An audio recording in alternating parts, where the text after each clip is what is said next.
नीट लक्षात घ्या. आपण जो टॉपिक बघणार आहे तर त्या टॉपिकचं नाव काय बाळांनो? लवकर परत एकदा रिपीट करा. हां, करंट इलेक्ट्रिसिटी. आता करंट इलेक्ट्रिसिटी म्हणजे काय, तर ह्याच्या रिलेटेड आपल्याला थोड्या गोष्टी बघायच्यात इनिशियली. कळतं? आता मला एक गोष्ट विचारायचं आहे की आपल्यापाशी 2 टाईपचे इलेक्ट्रॉन्स असतात. किती टाईपचे इलेक्ट्रॉन्स असतात? 2 टाईपचे. एक जे इलेक्ट्रॉन ॲटम बरोबर बाउंड असतात, म्हणजे ॲटम बरोबर घट्ट पकडून बसलेले असतात. काय लागलं ते. आणि दुसरे इलेक्ट्रॉन त्याला आपण फ्री इलेक्ट्रॉन्स म्हणायचं. समजतंय? आता अज्युम करा की माझ्यापाशी सोडियम मेटल आहे का नॉन मेटल आहे? लवकर सोडा. सोडियमचं कॉन्फिगरेशन काय? सोडियमचं कॉन्फिगरेशन काय बाळांनो? सोडियमचा ॲटॉमिक नंबर किती आहे? लवकर किती आहे?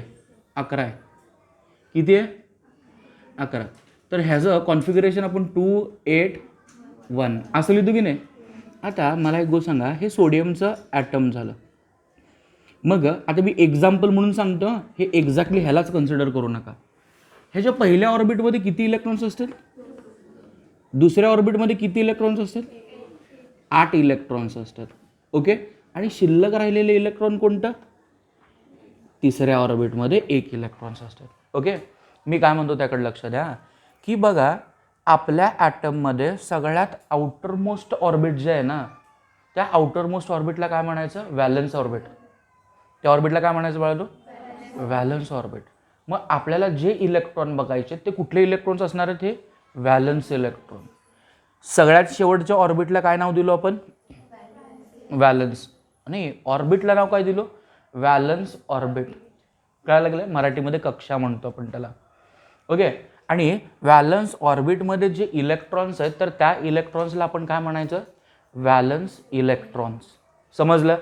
तर करंट जेव्हा फ्लो होती की नाही, तर हे इलेक्ट्रॉन ट्रान्सफर केले जातात एका ठिकाणीपासून दुसऱ्या ठिकाणीपर्यंत. कळतंय? म्हणजे करंट फ्लो करण्यासाठी फक्त हे कोणते इलेक्ट्रॉन? व्हॅलन्स इलेक्ट्रॉन मदत करतात की नाही? आतमधले इलेक्ट्रॉन मदत करतात का करंट फ्लो होण्यासाठी? नाही. तर हे आतमधले जे म्हणजे बाहेरच्या साईडचे जे इलेक्ट्रॉन आहेत तर त्यांना आपण काय म्हणायचं? These are said to be free electrons. ह्यांना काय म्हणायचं? सोपं आहे. कळत आहे? मला परत रिपीट करता, आतमधल्या ऑर्बिटमध्ये असलेले इलेक्ट्रॉन्स करंट फ्लो करण्यासाठी मदत करतात का? नाही. कोणते इलेक्ट्रॉन मदत करतात? Valence electron. तर त्या व्हॅलन्स इलेक्ट्रॉनला आपण काय म्हणायचं? Free electron. एक कन्सेप्ट कळाला what is mean by free electrons. आता मी थोडं मोठी डायग्राम, वेगळ्या पद्धतीची डायग्राम काढतो. समजा माझ्यापाशी एक वायर आहे, तर त्या वायरला मी जर झूम करून बघितलो तर मला ही वायर कशी दिसते? ह्या पद्धतीने दिसते की नाही? हो का? वायर कशी दिसते? ह्या पद्धतीने दिसते. त्या वायरचा एक तुकडा घ्यायचा आणि त्या तुकड्याला झूम केलो. ओके. मग ह्या वायरमध्ये जे इलेक्ट्रॉन्स असतात ना, सगळ्यात सुरुवातीला रँडम मोशनमध्ये असतात. रँडम मोशनचं मिनिंग इथं काय दिसायला लागलं तुम्हाला? इलेक्ट्रॉन्स हे कसं पण कुठं पण फिरायला लागलेत. समजायला लागलंय? परत रिपीट करतो. रँडम मोशन म्हणजे काय सांगा लवकर चला. इलेक्ट्रॉन्सची डायरेक्शन फिक्स आहे का? नाही. तर अशा मोशन्सला आपण काय म्हणायचं? Random motion. कोणाची आहे ही रँडम मोशन? इलेक्ट्रॉन्सची. ओके. मग काय होतंय की 10वीला एक डेफिनेशन बघितलं होतं, करंटची डेफिनेशन. करंटची डेफिनेशन काय म्हणलो होतो आपण? Charge upon time. इथं क्यू म्हणजे कोण असतं सांगा लवकर चला? चार्ज. आता हे इलेक्ट्रॉन हे चार्ज आहे की नाही, डिवायडेड बाय काय असायला पाहिजे? टाईम. तर चार्ज अपॉन टाईम ह्याला आपण काय म्हणलो? लवकर रिपीट करा. करंट. ओके. मी क्वेश्चन तुम्हाला विचारतो बघा, ह्याच्यामध्ये माझ्यापाशी निगेटिव्ह चार्जेस आहेत का नाही? लवकर. आहेत negative charges? Yes or no? दुसरी गोष्ट, हे चार्जेस इकडं तिकडे फिरायला गेलेत का नाही? फिरायला लागलेत. तिसरी गोष्ट, हे चार्जेस इकडून तिकडून फिरण्यासाठी टाईम लागतंय का नाही आपल्याला? हो का? मग माझ्यापाशी चार्जेस पण आहेत आणि टाईम पण आहे. पण तुम्ही ह्या वायरला जर पकडलात तर ह्याच्यामध्ये करंट मिळते का? तुम्ही कोणत्या पण एका वायरचा तुकडा घ्या आणि त्याला हात लावा. ओके. ॲक्च्युअलमध्ये हात लावल्यानंतर करंट लागत नसते, त्याला गॅल्व्हॅनोमीटर लावावं लागतं. बरोबर आहे, करंट आहे का नाही ते बघण्यासाठी. मी ह्याच्या अराउंड गॅलॉनमीटर लावलं तर मला करंटच दिसत नाही. असं का होत आहे? कारण काय होतं माहिती आहे का, हे चार्ज ह्या दिशेने चालले की नाही. आता हे चार्ज ह्या दिशेने चाललं असेल तर एवढ्या सगळ्या इलेक्ट्रॉनमध्ये अजून वेगळं कोणतं तर चार्ज त्याच्या अपोजिट डायरेक्शनमध्ये जात आहे, हो का नाही. मग इकडच्या डायरेक्शनला असलेलं त्याच्या अपोजिट डायरेक्शन इकडं आहे, म्हणजे इकडच्याची करंट इकडच्या बरोबर कॅन्सल होऊन जाते. समजलं. दुसरी गोष्ट इथं बघा की हे कुठं चाललंय, इकडं चाललंय, हे कुठं चाललंय, इकडं चाललंय. मग ह्याच्यामुळं जनरेट झालेली करंट ह्याच्यामुळं काय होऊन जाते, कॅन्सल होऊन जाते. मग सगळेजण एकमेकांना कॅन्सल झाले तर शिल्लक राहणार किती, 0, हो का नाही. मग करंट म्हणजे आतमधले चार्जेस त्यांचं इन्फ्लुअन्स 0 होऊन जात आहे. त्यामुळं आपण खुली तार म्हणतो तर त्या तारामध्ये करंट नसते. समजलं. आता मी ह्याच्यामध्ये थोडं एक चेंज करतो. काय चेंज करतो माहिती आहे का, ह्याला एक बॅटरी लावतो. आता हे बॅटरी इन द सेन्स बॅटरीचं जे मोठं टर्मिनल असतं त्याला आपण काय म्हणतो, पॉझिटिव्ह टर्मिनल. जे छोटं टर्मिनल असतं त्याला काय म्हणतो, निगेटिव्ह टर्मिनल. बरोबर आहे का. मग हे पॉझिटिव्ह टर्मिनल एका साईडला लावलो, निगेटिव्ह टर्मिनल दुसऱ्या साईडला लावलो. समजलं. आता मी काय शब्द वापरतो बघा, व्होल्टेज कोणाला पण सप्लाय करणे. कळायला लागलंय काय करायला लागलो आपण, व्होल्टेज सप्लाय करतो. ॲक्च्युअलमध्ये ह्या बॅटरीमध्ये रेझिस्टन्स नसेल तर त्यालाच आपण ई म्हणतो. ई म्हणजे काय, EMF सोर्स. कळालं. EMF म्हणजे काय, तुम्हाला 7वीला झालेलं आहे. EMF म्हणजे काय, इलेक्ट्रोमोटिव्ह फोर्स. कळत आहे. तर हे इलेक्ट्रोमोटिव्ह फोर्स म्हणजे इलेक्ट्रॉन्सला फिरवण्यासाठी मला कोणतं तर फोर्स लागतं आहे, तर त्या फोर्सला आपण काय म्हणतो, इलेक्ट्रोमोटिव्ह फोर्स. तर ते इलेक्ट्रोमोटिव्ह फोर्स कोण जनरेट करायला लागली, बॅटरी. समजलं. मी बॅटरी लावलो रे लावलो, बॅटरी लावल्या लावल्या मला एक गोष्ट सांगा, हे निगेटिव्ह चार्जेस कोणत्या डायरेक्शनमध्ये जातील, लवकर कोणत्या डायरेक्शनमध्ये जातील, हे निगेटिव्ह चार्जेस पॉझिटिव्हकडे जातील का नाही, हो का. कारण काय म्हणतो आपण, पॉझिटिव्ह आणि निगेटिव्ह ह्या दोघांमध्ये काय असतंय, अट्रॅक्शन. पॉझिटिव्ह पॉझिटिव्हमध्ये काय असतंय, रिपल्शन. निगेटिव्ह निगेटिव्हमध्ये काय असतंय, रिपल्शन. समजायला गेलं. मी काय म्हणतो, दोघं सेम जर असेल तर रिपल्शन, हे दोघं पण सेम आहेत ना, मग काय होत आहे, रिपल्शन. मग ह्या इलेक्ट्रॉनला इकडनं कोण कनेक्ट झालंय, निगेटिव्ह. मग ह्या निगेटिव्हकडनं हे काय व्हायला पाहिजेत, रिपल्शन व्हायला पाहिजे त्यांचं.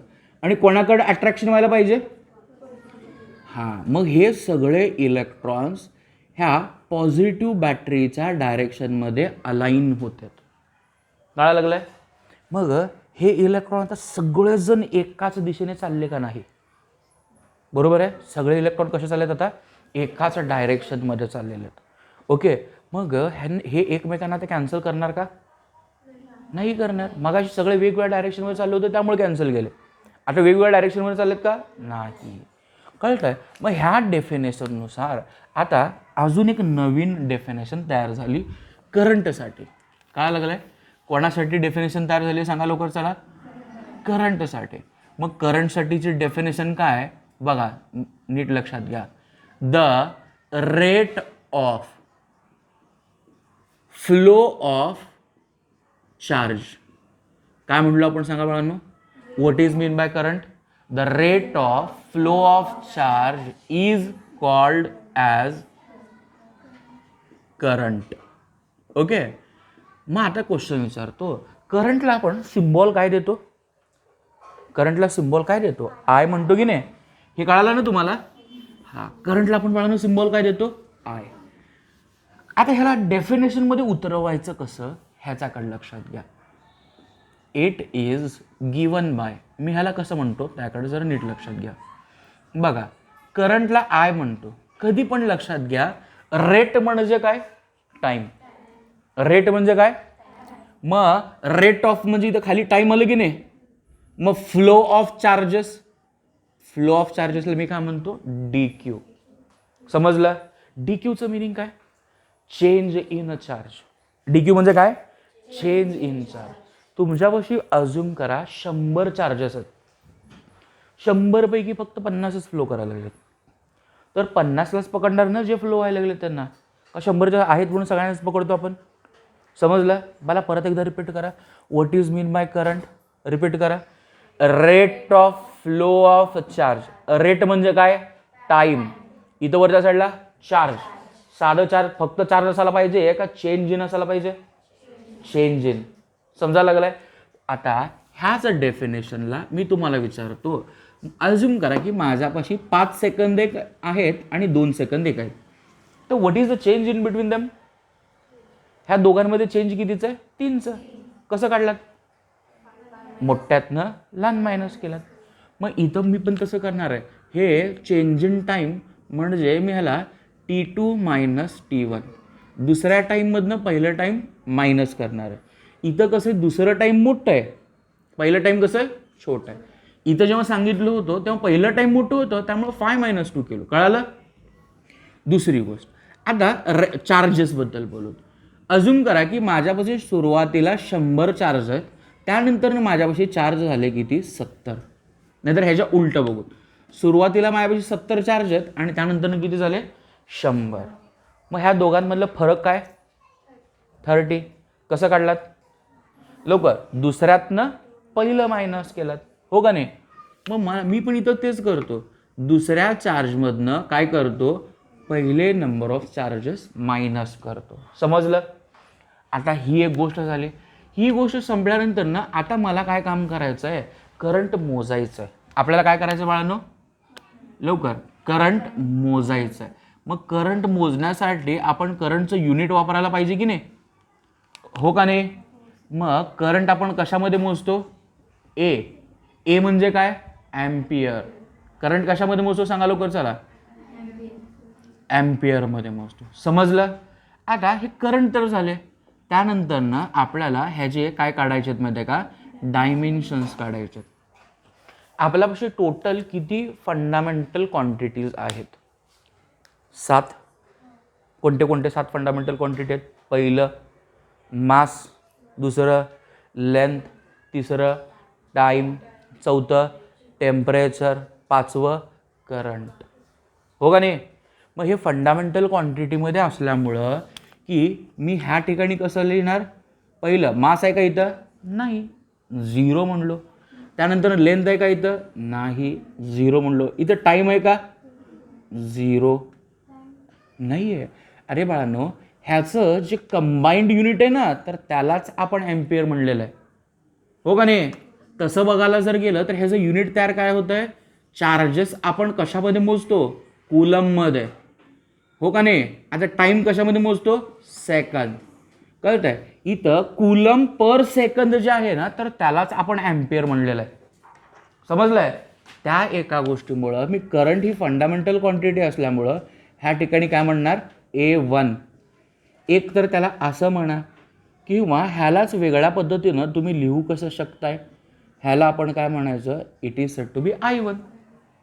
कळालं? एक तर I1 ला किंवा A1, दोघांपैकी ज्या गोष्टी आपल्याला वाटतंय त्या गोष्टी आपण लिहू शकतो. समजलं? ओके. आता महत्त्वाची गोष्ट, आपल्यापाशी मटेरियल कोणते कोणते आहेत? आपण ह्या टॉपिककडे बघितलो तर 3 टाईपचे मटेरियल आपल्याला दिसतात. पहिलं लोखंड आहे. समजा लोखंड म्हणजे कोणतं पण मेटल कन्सिडर करा. कोणत्या पण मेटलमधनं करंट फ्लो होती का नाही? होतं ना? तुम्ही समजा चमचा घेतला तर तिथं वीज बोर्डमध्ये घातला, शॉक लागतं आहे. In a sense the current flows through that metal, हो का? दुसरी गोष्ट, प्लास्टिक घातला तर लागतं का शॉक आपल्याला? मग ज्यांच्यामधनं करंट फ्लो होत नाही तर त्यांना आपण इन्सुलेटर म्हणतो. ज्यांच्यामधनं करंट फ्लो होत नाही त्यांना काय म्हणायचं? इन्सुलेटर. समजलं? आता व्यवस्थित नीट लक्षात घ्या. जर मी मेटल जर वीज बोर्डमध्ये इथं बॉक्समध्ये घातलो तर जेवढी करंट आहे सगळीच करंट मला शॉक लागतं आहे. कळायला लागलं आहे? दुसरी गोष्ट, मी जर प्लास्टिक काहीतरी घातलो तर मला करंटच लागत नाही, म्हणजे डायरेक्ट 0. बरोबर आहे? जेव्हा कंडक्टर होतं त्यावेळेला मला फुल मॅक्झिमम करंट, आणि ज्या वेळेला इन्सुलेटर होतं तर त्यावेळेला काय होतं? मिनिमम करंट, हो का नाही? हां. आता मी काय म्हणतो त्याकडे जर नीट लक्षात घ्या. धड पूर्ण कंडक्टर पण नाही आणि धड पूर्ण इन्सुलेटर पण नाही. कंडक्टर आणि इन्सुलेटरच्या मध्ये, धड मराठी मीडियम धड इंग्लिश मीडियम, त्याला आपण काय म्हणतो? Semi English. त्याच पद्धतीनं धड कंडक्टर ना धड इन्सुलेटर, त्याला काय म्हणायचं? Semi conductor. समजायला लागलं? त्याला काय म्हणायचं? Semi conductor. समजतंय? आता हे सेमी कंडक्टरबद्दल मी जास्त सांगत बसत नाही, कारण ह्याचं अख्खं मोठं टॉपिक आहे आपल्याला फिजिक्स पार्ट 2 मध्ये, सगळ्यात मोठं टॉपिक आहे. कळतं आहे? तेव्हा आपण त्या गोष्टी बघू. ओके, मला एक गोष्ट सांगा, नोटमध्ये आपण ह्या गोष्टी कन्सिडर करूत म्हण. बघा, सगळ्यात पहिली डेफिनेशन कोणाची बघूत? सांगताय जरा? कंडक्टर्स. ओके, कंडक्टरची डेफिनेशन कसं सांगाल तुम्ही? लवकर असं म्हणू दे, conductors are the materials in which, असे मटेरियल ज्यांच्यामधनं काय पास होती?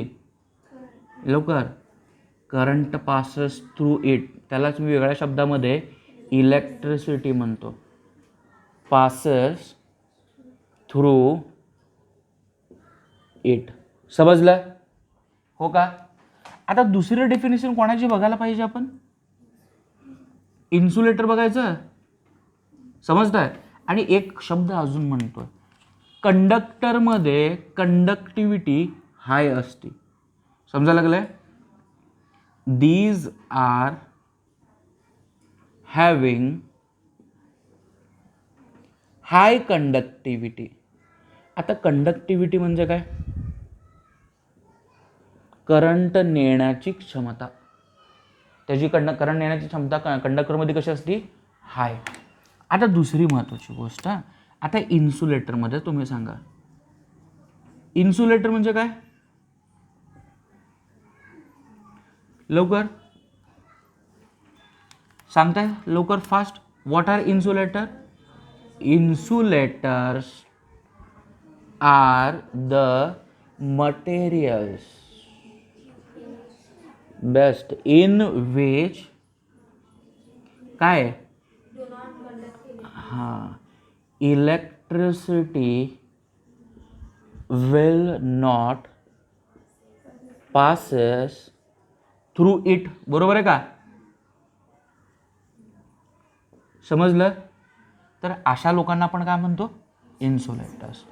आता इन्सुलेटरची कंडक्टिव्हिटी किती असते? लवकर, दीज आर हॅविंग किती? लो म्हणू का झिरो म्हणू? झिरो, कारण त्याच्यामध्ये करंट जात नाही ना.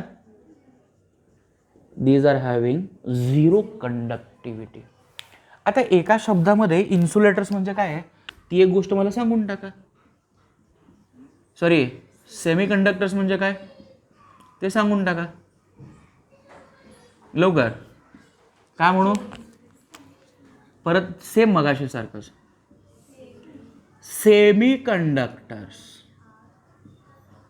आर द मटेरियल्स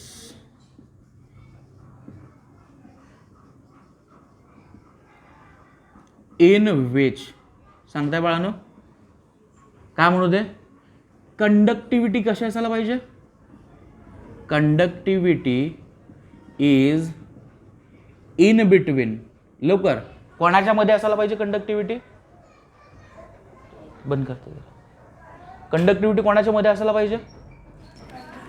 ह्यांच्यापेक्षा कमी आणि ह्यांच्यापेक्षा जास्त. म्हणजे कंडक्टिव्हिटी इज इन बिटवीन.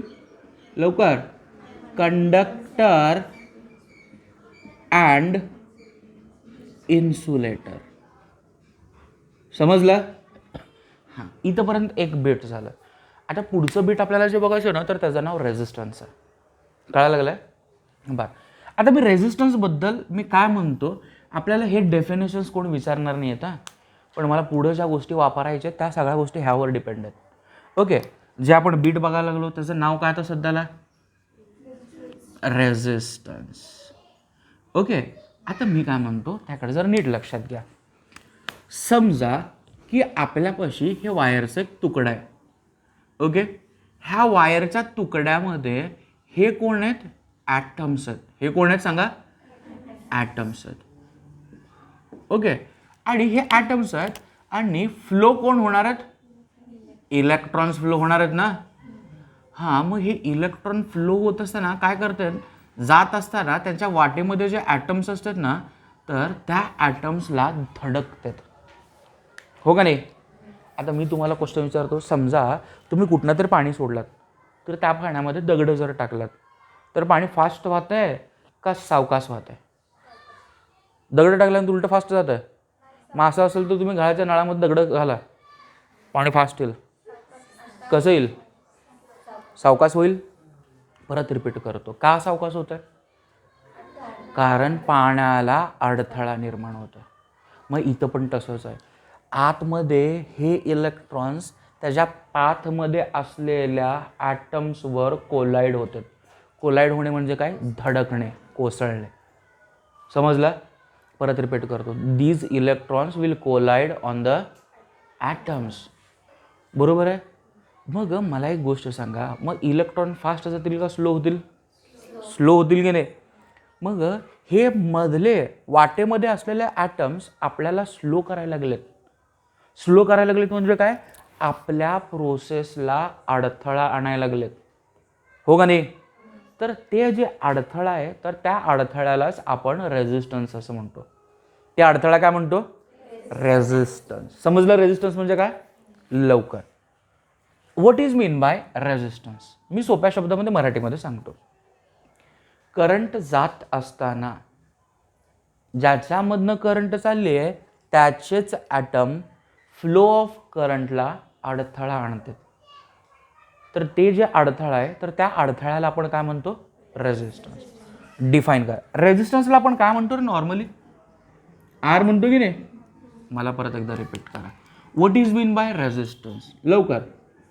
हे काय? It is the opposition. म्हणजे काय? अडथळा. ऑपोजिशन कोण द्यायला लागलंय? ऑफर्ड बाय, लवकर, कोण? ॲटम्स. हे ॲटम्स कुठे आहेत? रस्त्यामध्ये आहेत ना. Present in the path. Okay, कळतंय?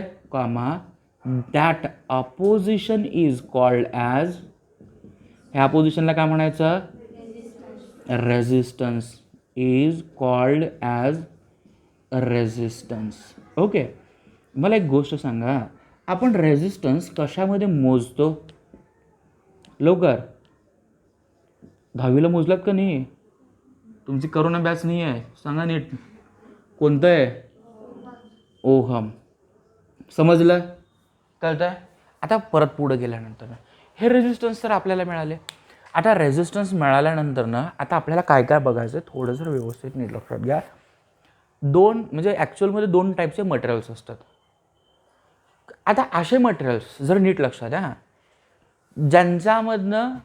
ज्यांचं मी टेम्परेचर वाढवलो, टेम्परेचर वाढवल्यानंतर ना करंटसुद्धा वाढली. काय केलं सांगा परत एकदा? टेम्परेचर वाढवल्यानंतर काय वाढायला लागलंय? मग दोघं पण वाढायला लागलेत ना. तर अशा मटेरियल्सला पॉझिटिव्ह टेम्परेचर कोएफिशियंट म्हणायचं. परत रिपीट करा, positive temperature coefficient. What is mean bye positive temperature coefficient? लवकर. टेम्परेचर वाढवल्यानंतर ना त्याच्यामधनं जाणारी करंट पण काय व्हायला लागली? वाढायला लागली. समजलं? मग जर मी टेम्परेचर वाढवलो आणि जाणारी करंट कमी झाली तर मी त्याला काय म्हणायला पाहिजे? लवकर, बरोबर, सांगा लवकर, फास्ट. अरे सांगा की, काय एवढं सोपं शब्द आहे की. मी काय म्हणलो? टेम्परेचर वाढवल्यानंतरनं करंट पण वाढलं तर मी त्याला काय वर्ड वापरलो? Positive temperature coefficient. मग मी टेम्परेचर वाढवलो आणि करंट कमी झालं तर मी त्याला काय वर्ड वापरायला पाहिजे? Negative temperature coefficient. समजलं? ओके. आता मला एक गोष्ट इथं तुम्ही सांगा, जर नीट लक्षात घ्या. आपल्यापाशी ती गोष्ट बघण्याच्या अगोदर आपण ओहम्स लॉ बघू दे. हां, ओहम्स लॉ हे पूर्ण एक्सप्लेन करत नाही, शॉर्टमध्ये मी तुम्हाला सांगतोय. ओहम्स लॉ काय सांगताय? लवकर, आपल्यापाशी असलेलं करंट जे आहे ना, that current is directly proportional to कोणाला?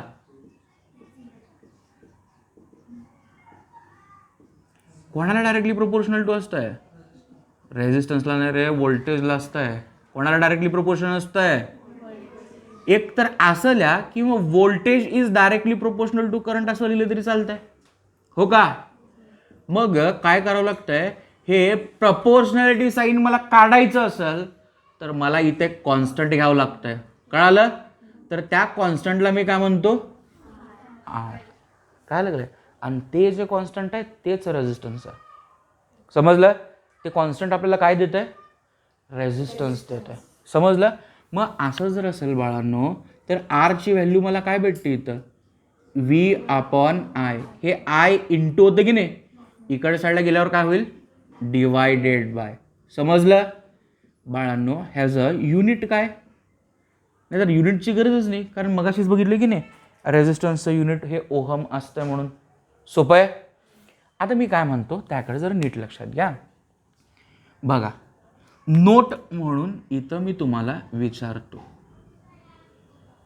नोटमध्ये इथं बघा, हे resistance is inversely proportional to current असं मिळतंय का नाही? सिंपल आहे की नाही? रेझिस्टन्सवर आहे, करंट इकडच्या साईडला खाली आहे. In the sense the resistance is inversely proportional to current. मला मी काय म्हणलो ते आत्ताचं परत एकदा सांगा लवकर. हां, रेझिस्टन्स इज इन्व्हर्सली प्रपोर्शनल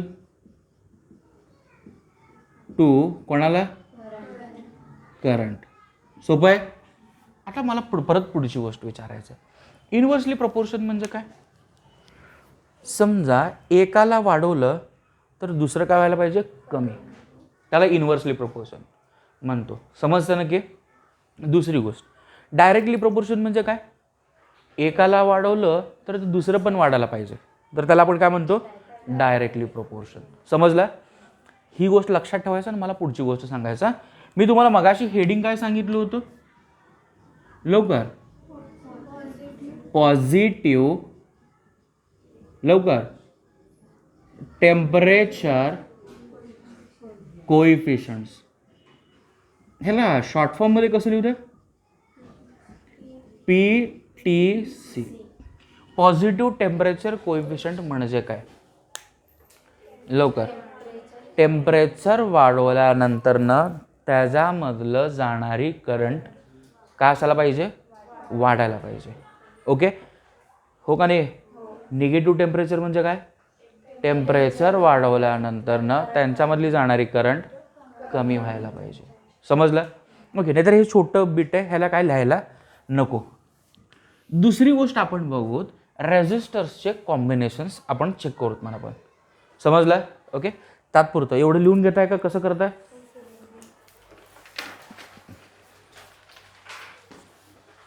बाळांनो थोडं जरा लक्ष द्या. रेझिस्टर आपण कसं जोडू शकतो, तर त्यांना आपण काय म्हणतो सांगताय जरा? Combinations of resistor. समजा लागलंय? तर ह्याच्यामध्ये टोटल 2 टाईपचे कॉम्बिनेशन्स असतात. किती टाईपचे कॉम्बिनेशन्स असतात? 2 टाईपचे. कळालं? जर मी रेझिस्टन्स एका समोर एक जर जोडलो तर त्याला आपण काय म्हणतो? Series combination. कळालं लागलंय? दुसरं, एकाला पॅरलल दुसरं जोडलं तर त्याला काय म्हणायचं? Parallel combination. मग 2 कॉम्बिनेशन कोणते झाले सांगा? पहिलं सिरीज कॉम्बिनेशन आणि दुसरं कोणतं आहे सांगा? त्याला आपण पॅरलल कॉम्बिनेशन असं म्हणतो. ओके, आता पहिलं हेडिंग टाकूत म्हणा आपण, सिरीज कॉम्बिनेशन म्हणजे काय?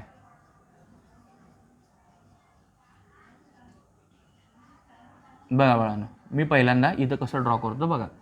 अज्युम करा की हे आपलं पहिलं रेझिस्टन्स आहे. पहिल्या रेझिस्टन्सला R1 म्हणू दे.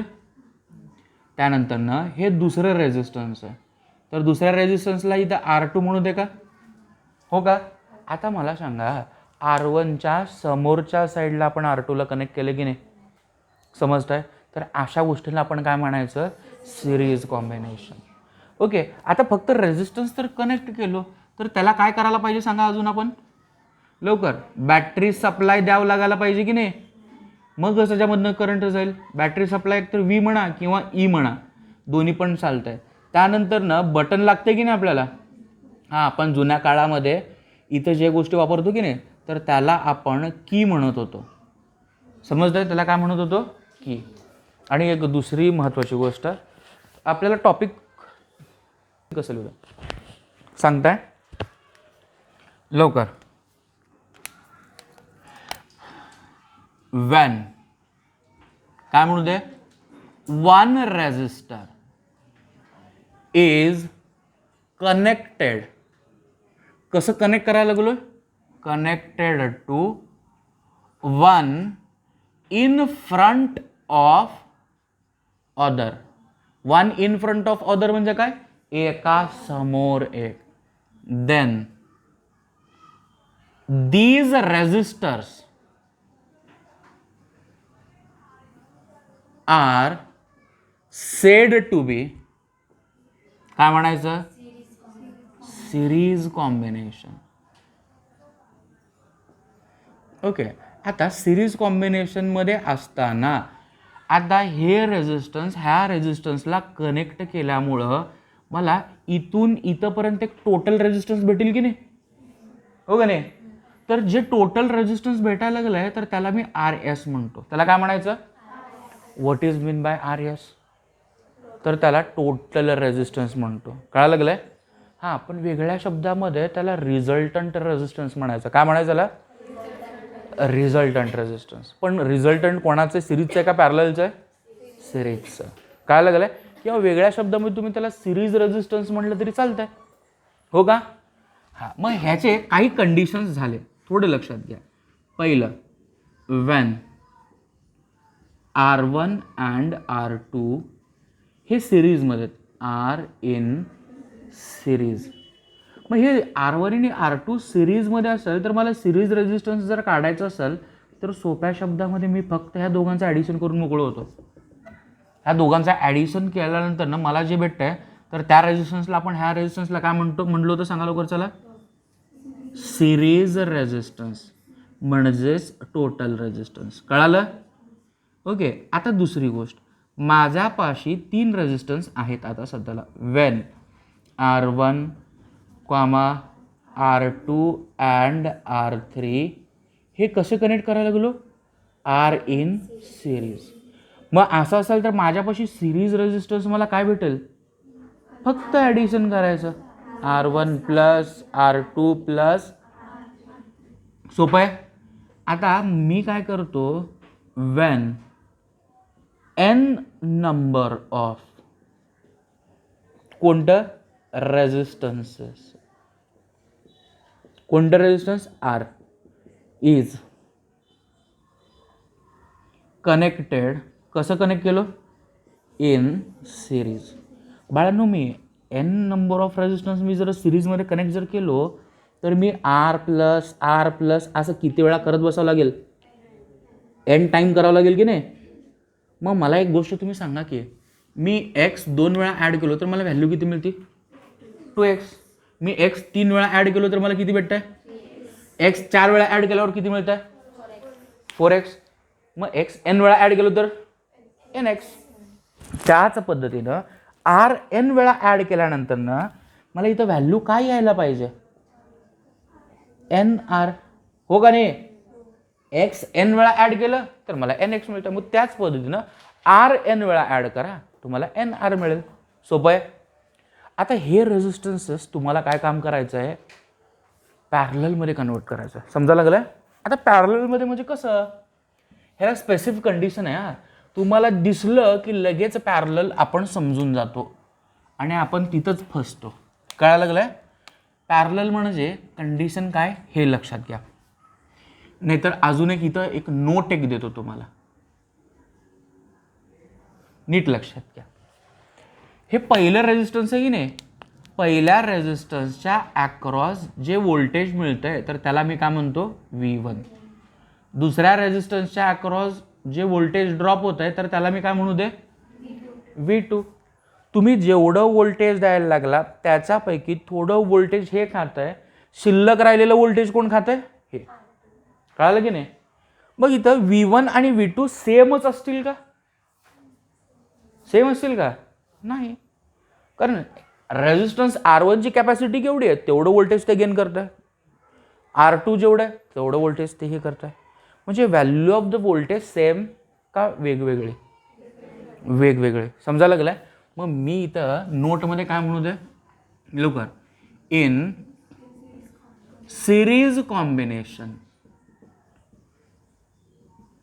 काय म्हणायचं, व्होल्टेज अक्रॉस द रेझिस्टन्स हे कसं असतंय, सेम असतंय का डिफरंट असतंय, इज डिफरंट. सोपं आहे. आता बाळांनो दुसरी गोष्ट मला तुम्ही सांगा. ओके, नीट लक्षात घ्या. मग ह्याच्यामधनं करंट जायची जर असेल, करंटसाठी एकच दिशा मिळते की नाही, हो का? परत रिपीट करतो, करंट जाण्यासाठी एकच डायरेक्शन भेटते की नाही आपल्याला. मग करंटला एकच डायरेक्शन भेटत असेल तर करंट कॉन्स्टंट असायला पाहिजे, हो का नाही. मग मी इथं काय लिहिलं सांगा लवकर चला, इन सिरीज कॉम्बिनेशन. लवकर काय म्हणू दे, current through the each resistor, म्हणजे प्रत्येक रेझिस्टन्सच्या अक्रॉस. ओके, हे कसं असायला पाहिजे, इज कॉन्स्टंट. इथं कॉन्स्टंट म्हणण्यापेक्षा बेस्ट वर्ड आपल्याला सेम मिळेल. समजलं. तुम्हाला कोणतरी विचारले जेव्हा रेझिस्टन्स सिरीजमध्ये वापरते तेव्हा करंट काय राहणार, कॉन्स्टंट, व्होल्टेज काय राहणार, डिफरंट. काय लागलंय, परत रिपीट करा. बघा, जेव्हा आपल्यापाशी सिरीज कॉम्बिनेशन असतं तर त्यावेळेला करंट कशी राहते, कॉन्स्टंट, व्होल्टेज कसं राहणार, डिफरंट. सोपं आहे. ओके, आता दुसरं कॉम्बिनेशन कोणतं आपलं, पॅरलल कॉम्बिनेशन. बाकी बाळांनो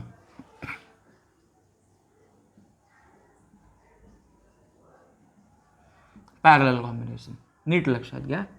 आता माझ्यापाशी इथं एक रेझिस्टन्स आहे, ओके, त्याला मी R1 म्हणतो. त्यानंतर ना इथं एक रेझिस्टन्स आहे, त्याला आपण काय म्हणतो, R2. समजायला गेलं.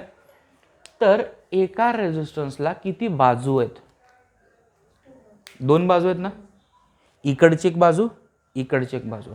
काय लागलंय, फिजिक्सच्या लँग्वेजमध्ये त्याला टर्मिनल म्हणतो आपण. काय म्हणायचं त्याला, टर्मिनल. परत एकदा रिपीट करतो, एका रेझिस्टन्सला टोटल किती टर्मिनल्स आहेत, दोन टर्मिनल आहेत. काय लागलंय, जेव्हा हे दोन्हीच्या दोन्ही टर्मिनल्स हे एकमेकांना जोडलेले असायला पाहिजेत. कळालं का.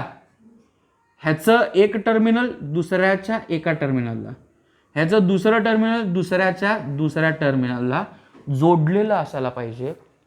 त्या कंडिशनमध्ये काय म्हणायचं, पॅरलल कॉम्बिनेशन. समजलं. जर असं जोडलेलं दिसलं नाही तर मी त्याला पॅरलल म्हणू शकतो का. आता एक डायग्राम काढतो, ते सिरीज आहे का पॅरलल आहे मला तुम्ही सांगा.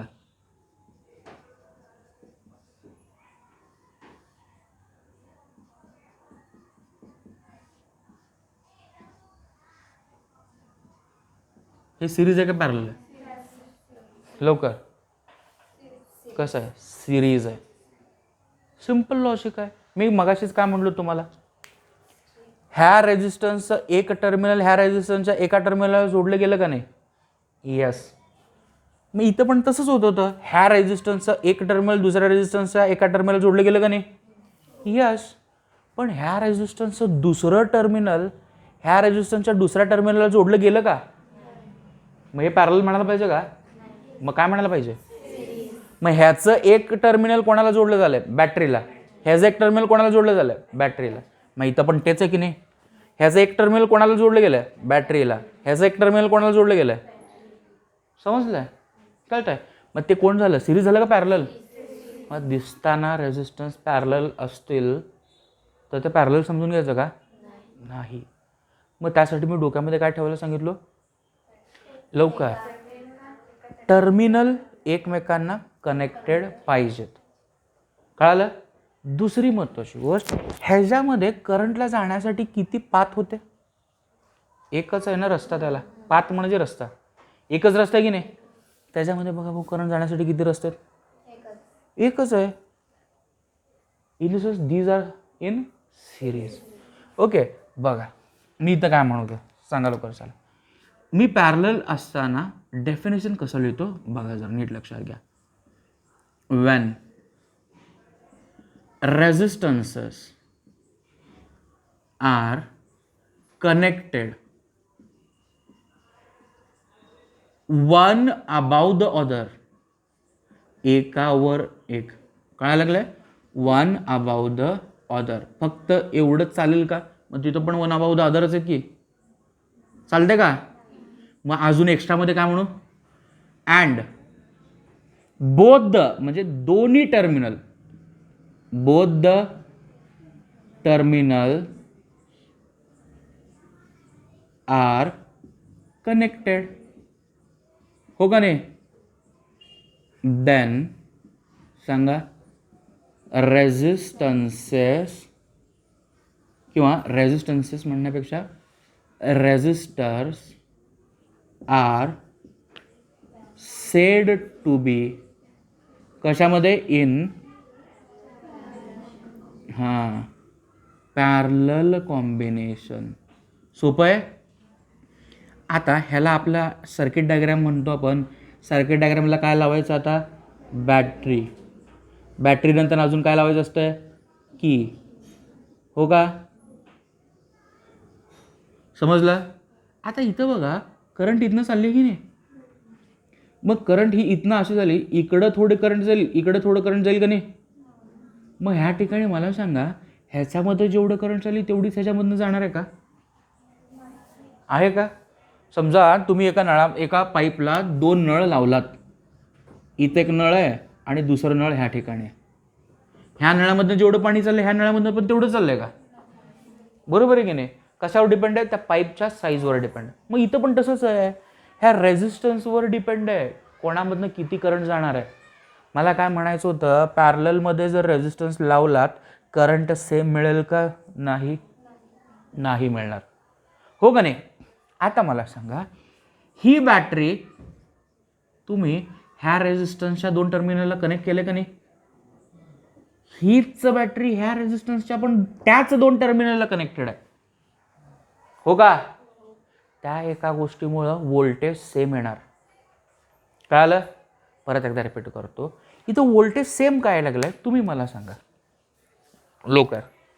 ही बॅटरी कोणाला कनेक्ट केलोय आपण? ह्या रेझिस्टन्सच्या दोन टर्मिनलला.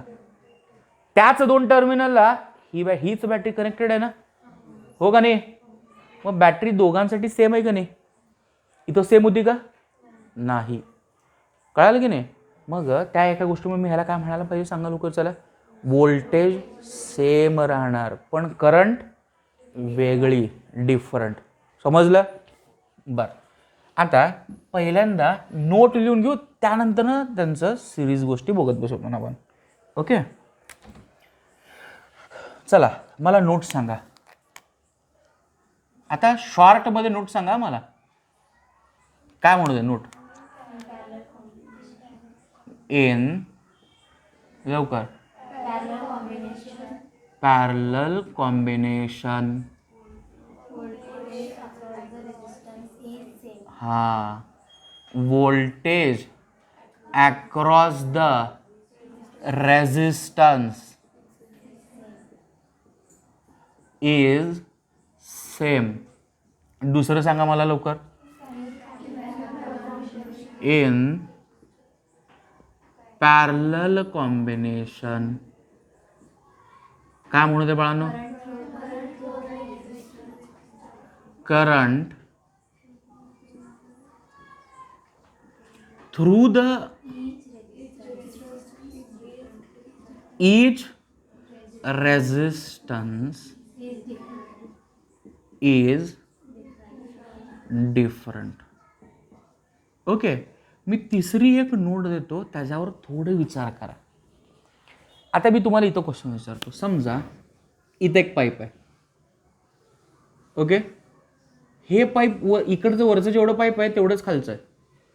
आता दोघांमधनं पाणी सेम जाईल का नाही? वर जसलं पाईप आहे सेम आहे, सेम खाली आहे, दोघांमध्ये सेम पाणी जाईल.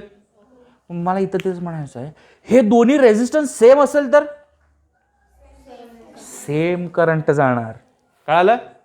रेझिस्टन्स सेम असेल तरच सेम करंट जाणार ह्याच्यामधनं ह्याच्यामधनं, आणि हे नसतील सेम तर डिफरंट. आता ह्या रेझिस्टन्सला आपण नावं दिलोय की नाही?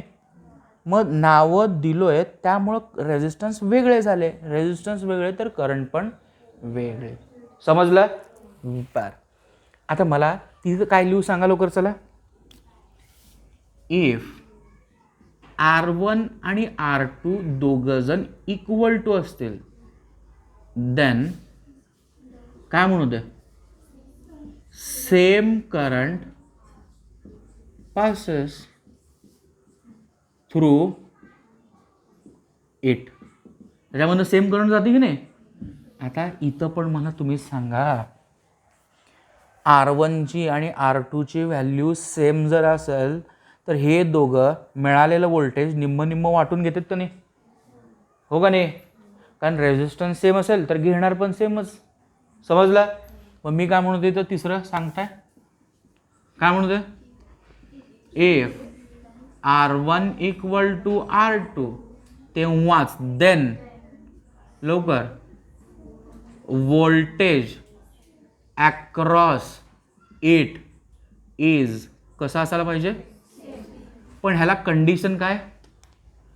दोघं सेम असतानाच. बाकीच्या वेळेला का नाही? इथं पण कंडिशन काय? दोघं जण सेम असतानाच, अदरवाईज नाही. ती इम्पॉर्टंट कंडिशन आहे. आता आपण त्यांचे कनेक्शन्स करूत म्हणा आपण. ओके, पहिलं सांगा लवकर. चला, वेन लवकर R1 and R2 are in सांगा पॅरलल कॉम्बिनेशन. ओके, आता मला एक क्वेश्चन विचारायचा आहे. पॅरलल कॉम्बिनेशनमध्ये असेल तर रिझल्टंट रेझिस्टन्स म्हणजे टोटल रेझिस्टन्स जे असते ना, तर त्याला RP असं म्हणतो. त्याला काय म्हणायचं? RP. कळायला लागलंय? हां, मग देन तर त्याला काय म्हणतो? RPला पॅरलल रेझिस्टन्स म्हणायला पाहिजे की नाही? कारण ज्या पद्धतीने इथं RSला आपण काय म्हणलो? Series resistance. इथं काय म्हणायला पाहिजे? Parallel resistance. मग हे पॅरलल जर असेल तर मला फॉर्म्युला हे 1/RP equal to 1/R1 plus 1/R2 असं मिळतं. सिरीजमध्ये असताना आपण resistance as it is add करत होतो, पण पॅरललमध्ये मला असं ॲड करायचं आहे का? नाही, त्याला उलटं करायचं आहे आणि मग ॲड करत बसायचं. समजलं? इकडे साईड थोडं क्रॉस मल्टिप्लिकेशन करा बघू मला काय भेटतंय. हे R2 इथं आलं, R2 प्लस हे R1 इथं गेलं, R1 डिवायडेड बाय काय येतं इंटू. मला परत क्वेश्चन एक विचारायचं आहे, तुम्हाला जी किंमत काढायची आहे ती RPची काढायची आहे का 1/RPची काढायची आहे? RPची काढायची की नाही? मग ह्याला उलटं करायला पाहिजे का नको?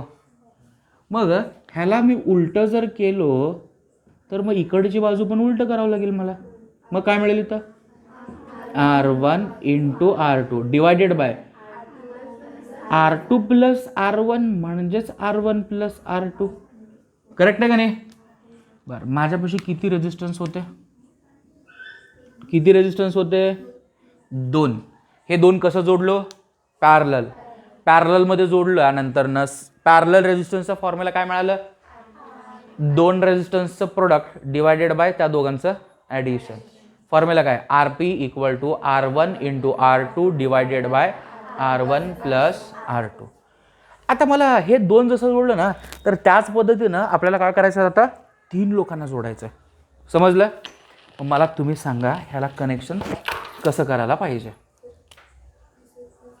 इकडे जात नाही का? चांगलं केलं आत्ताच सांगितलं, नाही तर उद्या सांगणार.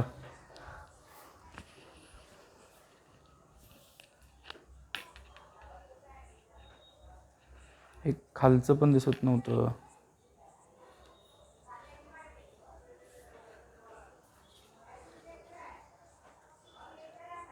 आता दिसायला चालू झालं. ओके बाळांनो लक्ष द्या. मला सांगा आता आपण किती कनेक्शन म्हणजे काय करणार आहे? तर थर्ड काय म्हणू दे? व्हेन. सांगा काय करू दे? R1 काय झालं? सेकंड आहे बरं. R1, R2 and R3 are in parallel.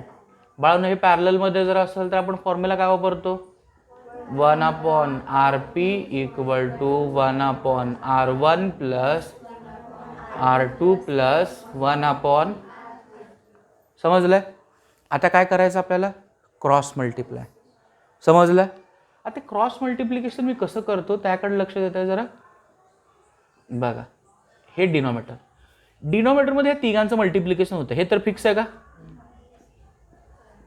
काय आलं? ह्याला ह्या दोघांनी ह्याला मल्टिप्लाय करायचं. मग काय मिळतं सांगा? R2 R3 मिळालं की नाही? मग ह्याला ह्या दोघांनी मल्टिप्लाय करायचं. समजलं? मग काय मिळतं? R1. मग ह्याला कोणत्या दोघांनी? कळालं? हे R1 R2. सोपं आहे का? कळालं? परत सांगा मला कसं. ह्याला कोणानी? ह्या दोघांनी. ह्याला कोणानी? ह्या दोघांनी. आणि ह्याला कोणानी?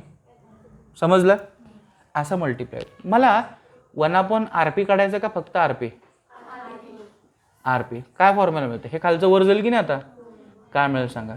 R1 R2 R3 divided by R2 R3 plus R1 R3 plus R1 R2. समजलं? थोडं फॉर्म्युलाच्या पद्धतीनं म्हणजे एका व्यवस्थित लिहिण्यासाठी मी थोडं डिनॉमिनेटर रिअरेंज करतो. कसं रिअरेंज करतोय? न्यूमरेटर तर सिरीजमध्ये आहेत ना, R1 R2 R3. आता एक गोष्ट इथं महत्त्वाची आहे, ती गोष्ट लक्षात ठेवा. पहिल्यांदा मी ह्याला लिहितो. कोणाला? R1 R2ला. सांगा इथं काय येईल? इथं कोणाला गायब केलो? R3ला. 3 होतं ना रेजिस्टन्स, 3 पैकी कोणाला गायब केलो? तिसऱ्याला. आता दुसरं सांगा मला. ह्याला लिहितो R2 R3. कोणाला गायब केलो? पहिल्याला. आता कोणाला गायब केलं? तो तिसऱ्याला गायब केलं, पहिल्याला. आता कोणाला गायब करायचं? दुसऱ्याला. म्हणजे ह्याला लिहू दे. ते कोण आहे? R1 R3 आहे ना. मला R3 R1 लिहिलं तर चालतं का नाही? समजलं? कोणाला गायब केलो आपण? मग मी असं म्हटलं तर तुम्हाला समजेल ना की मी खाली लिहित असताना दरवेळेला एकेकाला गायब करत चाललोय, बाकीजण लिहितोय. तिथं पण तसंच केलं की नाही? बघा टोटल किती होते? 2 जण.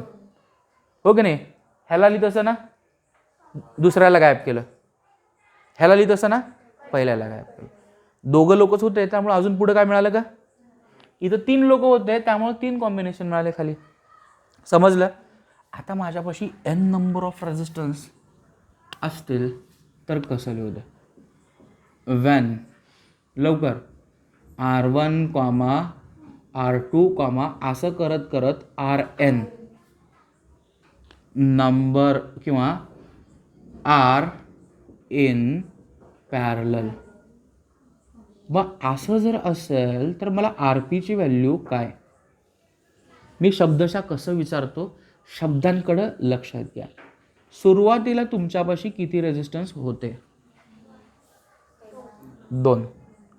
सुरुवातीला किती रेजिस्टन्स होते? जेवढे रेजिस्टन्स होते त्यांचा प्रोडक्ट केलात की नाही न्यूमरेटरला. नंतर किती रेजिस्टन्स होते?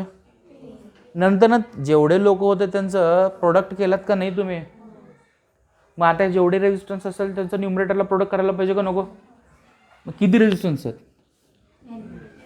मग मी ह्या सगळ्यांचं मल्टिप्लिकेशन करत बसतो नुसता. R1 R2 R3 असं करत करत कुठंपर्यंत, समजलं. डिनॉमिनेटरला लिहित असताना मी एकेकाला गायब करत जाणार. समजलं कसं सांगा लवकर तुम्हीच. पहिल्यांदा शेवटच्यालाच गायब, नाही तर पहिल्यालाच गायब करायचं का सांगा. इथं काय येईल R2 R3 असं करत करत कुठंपर्यंत जायचं, समजलं. आता दुसऱ्यालाच गायब करू सांगा. R1 दुसऱ्याला गायब आहे, R3 R4 असं करत करत करत, समजलं. आता तिसऱ्याला गायब. हे असं करत करत सगळ्यात शेवटी कोणाला गायब करतो आपण, एनला गायब केलं की नाही. मग एनला गायब केलं तर एनच्या अगोदरचं कोण होतं, N-1 ना, हो की नाही. आता आपण म्हणत नाही 100च्या अगोदर कोण आहे, कसं काढल्यात 99, 100 - 1. मग हे एन असेल तर एनच्या अगोदरचं कोण झालं, N-1. सोपं आहे. आता इथं जे पॅरललमध्ये तुम्ही लावलात हे सगळे रेजिस्टन्स सेम होते का वेगवेगळे होते, वेगवेगळे होते का नाही. हां, आता मी सेम रेजिस्टन्स लावतो. ओके, शब्दांकडं परत नीट लक्षात घ्या. चौथी गोष्ट काय म्हणू दे, व्हेन एन नंबर ऑफ कसले resistance, same resistance are in parallel. Bano हे सेम रेजिस्टन्स पॅरललमध्ये असेल तर मी काय लिहू दे इथं खाली 1/RP = सांगा 1/R, परत इथं 1/Rच मिळेल. असं करत करत आपण किती वेळा करणार आहे, असं N वेळा. काय लागलं, प्रत्येकाचं डिनॉमिनेटर सेम आहे का वेगळं आहे, काय लागलं. डिनॉमिनेटर सेम असेल तर मी डिनॉमिनेटर किती वेळा लिहिणार, एकदाच लिहिणार ना. मग जेव्हा डिनॉमिनेटर सेम असतं तेव्हा न्यूमरेटरचं काय करायचं, ॲडिशन. मी 1 2 वेळा ॲड केलं तर किती येतं, 2. मी 1 3 वेळा ॲड केलं तर किती येतं, 3. मी N 4 वेळा ॲड केलं तर 4. N1 100 वेळा ॲड केलं तर 100. मग मी 1 N वेळा ॲड केलं तर N. तुम्ही 1 जेवढ्या वेळा ॲड करता तीच व्हॅल्यू तुम्हाला येते, समजलंय. मग त्यामुळे वरच्या साईडला व्हॅल्यू किती मिळाली इथं बाळांनो. असं जर असेल तर मला इकडच्या साईडला मी उलटं केलं, RP मिळालं. इकडच्या साईडला सुद्धा उलटं करा, काय मिळतं, R/N. समजलं का. तर हे अशा पद्धतीनं आपल्याला वेगवेगळे फॉर्म्युले मिळाले, समजलं. ओके.